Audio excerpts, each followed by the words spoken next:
Vamos lá, Felipe. Começando pelo começo, tá?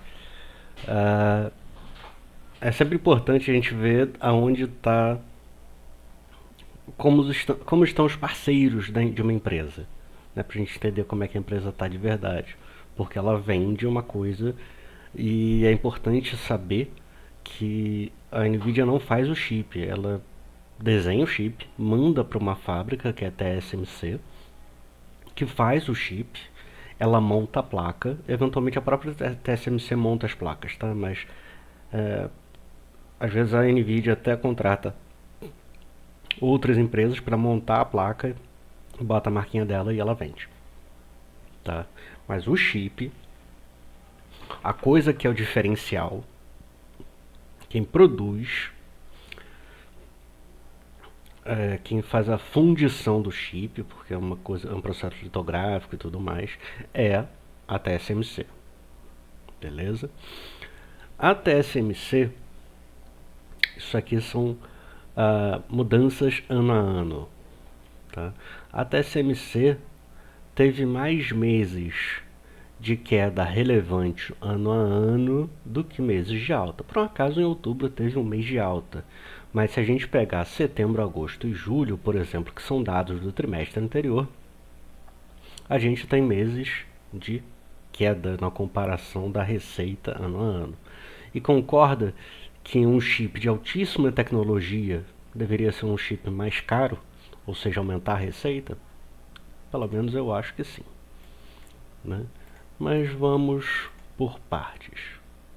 Uma coisa muito interessante, e aí pega exatamente a questão toda do processo da Nvidia como um todo, né, que a galera não dá muito valor, mas em se tratando de uma empresa que já teve dois processos, já foi processada duas vezes por fraude de balanço, a gente tem aqui uma coisa muito tranquila, que é o balanço da Nvidia não é auditado, o que ela disponibiliza não é auditado.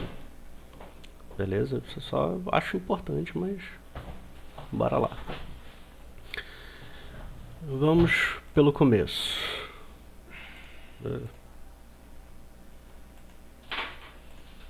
Isso. Isso aqui é os dados. A gente só vai saber ano que vem o dado assim certinho, em maio do ano que vem. Mas isso aqui é o que foi no fechamento do ano passado, né? A Nvidia era a quinta maior cliente, hoje é a segunda maior cliente. Mas a Broadcom, a AMD, a Qualcomm e a Apple seguem clientes relevantes, tá?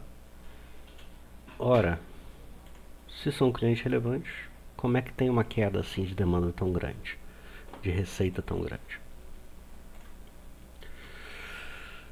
Uh, Fatores de risco. A Nvidia fala que pagou antecipadamente prêmios, dinheiros, para que tivesse o produtor tivesse uma capacidade de produção maior, né? Os fornecedores tivessem uma capacidade de produção maior do que para a empresa poder crescer e tudo mais, e tudo bem, sem problemas com isso.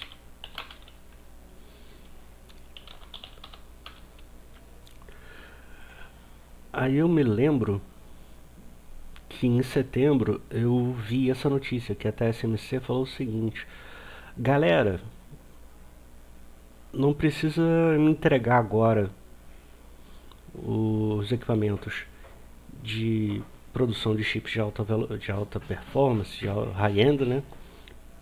Porque tô com pouca demanda. É, eu acho só relevante esse dado, tá?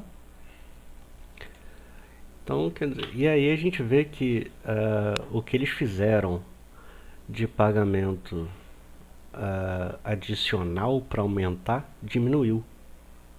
Então, pré-pagamento diminuiu. O que eles fizeram foi aumentaram investimentos em empresas no valor de aproximadamente US$ 1 bilhão. Empresas essas que eles investiram, por exemplo, na CoreWeave, por exemplo, em outros lugares do mundo. Tá? Isso é relevante. Outra coisa, concordo que geralmente quando você vende alguma coisa, você aumenta o seu gasto com comissão. Você aumenta o número de funcionários, você aumenta a comissão e tudo mais. E aí o que a gente está observando aqui é o seguinte: praticamente não houve aumento na despesa em comparação a um ano atrás, sendo que em comparação a um ano atrás a receita dela basicamente multiplicou, né, por 2, basicamente. Então temos aí mais um fato diferente. Pode ser que seja? Pode ser, mas concorda que é diferente?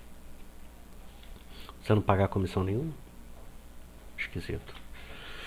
E aí vamos para a receita dela. A receita dela, fluxo de caixa bonitinho,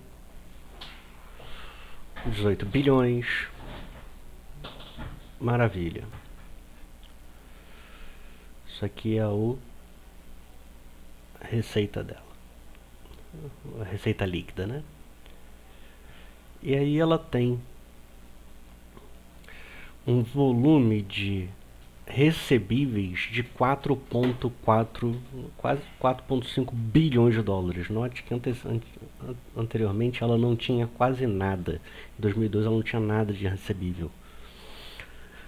Quem que compra esse tipo de coisa? São empresas grandes, são Microsoft, é Apple, é Google, é fundo de pensão de não sei aonde, é a CoreWeave, é o não sei o que.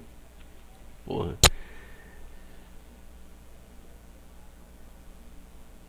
Por que ela está fazendo venda sem receber? Por que ela está fechando coisa a prestação? Se a maioria dos clientes dela ela tem uma demanda tão grande assim para tanto dinheiro procurando para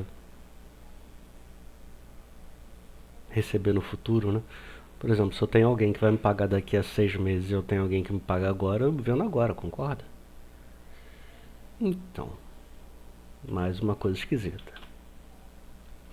É aquilo que eu te falei do Corporate Bonds, né, que a Nvidia é a única empresa do mundo, e aí eu boto inclusive os bancos americanos que estão com uma marcação para baixo de 600 bilhões de dólares quando pega por fair value é o valor justo da coisa, não é marcação a mercado, não é marcação no vencimento, é fair value. E ela não perdeu dinheiro, inclusive ela ganhou dinheiro em todos os dinheiros dela. Isso eu achei fantástico. O tesoureiro da Nvidia é um cara melhor do que todos os banqueiros do mundo. Isso é demais. Tá?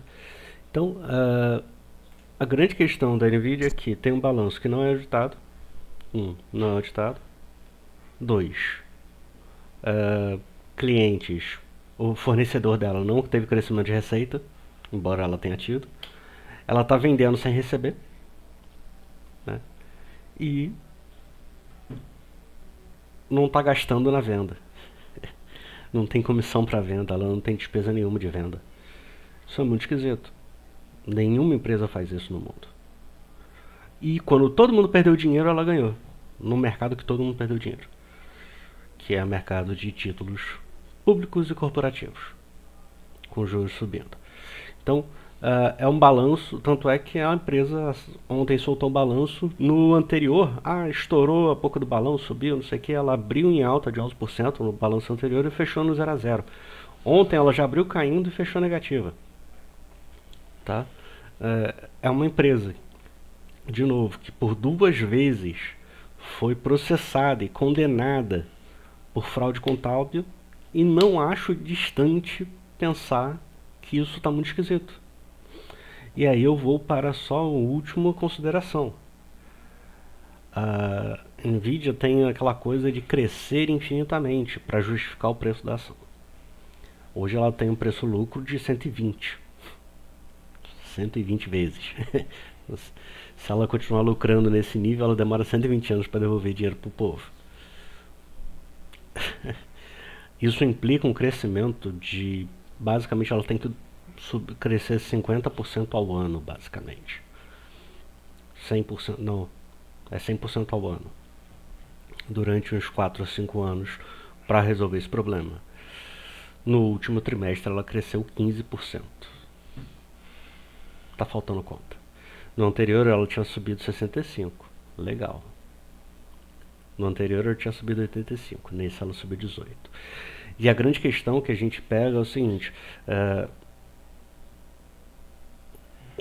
entre um quarto e um terço da receita dela vinha da China. Hoje ela não pode vender mais para a China. Então isso complica a vida dela. E ela tinha o grande país comprador dessa vez foi Singapura.